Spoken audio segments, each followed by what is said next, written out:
नाही बघा, वंदनीय हिंदू सम्राट बाळासाहेब ठाकरे त्यांच्यासोबत कैलासवासी गोपीनाथ मुंडे साहेब असतील, कैलासवासी प्रमोद महाजन साहेब असतील, ह्यांनी आपल्या देशामध्ये हिंदुत्वाची विचार प्रखरतेने वाढवला, तो पेरला. आणि तोच विचार घेऊन आज आमचं तरुण आज राजकारणामध्ये असताना, आज रेशीमबाग इथे आलेलं असताना हिंदुत्वादी विचारांनी एकत्र येणं, मला त्याच्यामध्ये काहीच गैर वाटत नाही. उलट आम्हाला याचा नक्कीच अभिमान आहे. आता त्यांच्या पक्षाबद्दल मी काय बोलू शकत नाही, त्यांच्या पक्षाची भूमिका मी मांडू शकत नाही.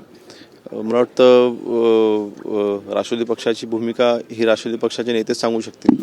आपली सगळी विचारधारा एका विचारधारेला धरून ही संपूर्ण महायुती आहे, पण कुठेतरी त्याच्यात विसंगती नाही. बघा, शेवटी राजकारण हे एका बाजूला आहे, परंतु आम्ही नेहमीच म्हटले की शिवसेना आणि भाजप हे एकाच विचाराचे दोन पक्ष आहेत. आणि ही नॅचरल अलायन्स आम्ही पहिल्या दिवसापासून सांगत आलेलो आहोत. आणि त्याचीच प्रचिती आज आपल्याला इथे पाहायला मिळते. थँक्यू.